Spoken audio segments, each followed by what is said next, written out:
চিন্তা করছি daily blog শুরু করব, তাই হচ্ছে ডেইলি ব্লগ করার একটু ট্রাই করতেছি। আর এখানে হচ্ছে যে আমি এগুলো কি মাছ আমি জানি না, এগুলো মাছের নাম আমি জানি না। তো হচ্ছে যে মাছ ভিজায় নিচ্ছি আর এখানে ক্লিন করে নিচ্ছি। আর এটা হচ্ছে যে আমার অনেক অনেক ফেভারিট, হয়তো অনেকের পছন্দ না, অনেকে আবার এটা দেখে অনেক কমেন্টস করতে পারে, বাট আমার অনেক অনেক অনেক পছন্দ। সেটা হচ্ছে যে মুরগির চামড়া প্লাস হচ্ছে যে গলা, ঘিলা, কলিজা, পা, তারপর যা যা থাকে সব হচ্ছে এগুলো আমি আলাদা হচ্ছে যে আলু দিয়ে হচ্ছে যে ভাজি করি। আজকে ভাজির মতো করব না, আর আজকে হচ্ছে যে একটু ঝোল টাইপের বুনা করব, কারণ পরপর হচ্ছে যে ভাজিটা খাওয়া হয়েছে এটা নিয়ে, তাই হচ্ছে যে ভাবলাম যে একটু ঝোল ঝোল করে করি। আর এখানে আমি করার জন্য আলুগুলা কেটে নিচ্ছি।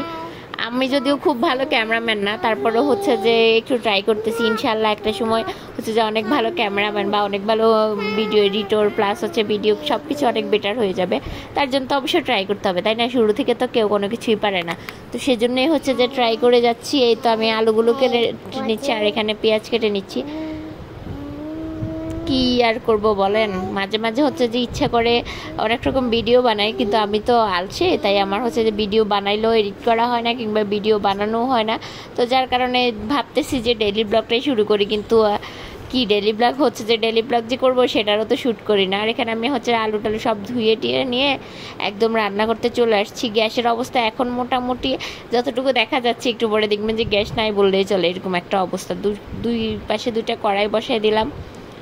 এই তো এই যে বললাম না, গ্যাসের অবস্থা এতটাই খারাপ হয়ে যাবে বর্তমানে, আমি বুঝলাম না যে মানে সারাদিন তো গ্যাস থাকে না আপনার হচ্ছে যে রাত্রের 9টা-10টা বাজেও গ্যাস আসে না। মানে এই গ্যাসে যে কী কষ্ট করে রান্না করতে হয়, মানে হচ্ছে যে ঢাকা শহরের এই অবস্থা। আমি জানি না কোন কোন অঞ্চলে এই অবস্থা, আমাদের এখানে গ্যাসের খুবই করুণ অবস্থা। মানে কি যে হবে। আজকে রাতে আবার সকাল 7টার সময় উঠে দেখলাম যে এই 7টার সময়ও গ্যাস নেই। মানে কি বলবো, আসলে বলার মতো কিছু নাই। আর এই তো আমি হচ্ছে যেখানে হচ্ছে যে কড়াই উল্টাপাল্টা করে দিচ্ছি, মানে যেটাতে একটু গ্যাস আছে সেটাতে হচ্ছে যে দিচ্ছি, আবার চেঞ্জ করে করে বারবার রান্না করার ট্রাই করতেছি। কারণ হচ্ছে যে অলমোস্ট গ্যাসের জন্য ওয়েট করতে করতে প্রায় 8:30টায় বাজে ফেলছে। ভাবছিলাম যে হয়তো গ্যাস আসবে, কিন্তু গ্যাসটা তো আসতেছে না।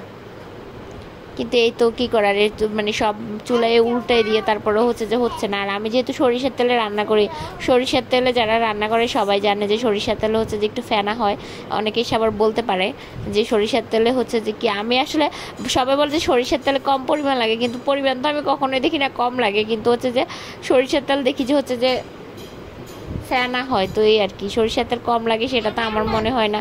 আর এখানে মাছ ভুনা করবো, মাছ ভুনার জন্য সব কিছু পেঁয়াজ টমেটো দিয়ে একবার হচ্ছে যে দিয়ে দিলাম একটু ভাজির মতো করে, পরে হচ্ছে যে কষের পরে ঝোল দিলাম। আর ওই পাশে হচ্ছে যে আমি মুরগির চামড়া টামড়া বসে দিলাম। আর এই তো এখানে আমার হচ্ছে যে এরপর আমি আর আসলে ক্লিপ নিই নাই, কারণ যেহেতু যে পরিমাণ গ্যাসের অবস্থা, ক্লিপ নেওয়ার মতো অবস্থা নাই। তো হচ্ছে যে একবারে রান্না শেষ করে ক্লিপটা নিয়ে নিলাম।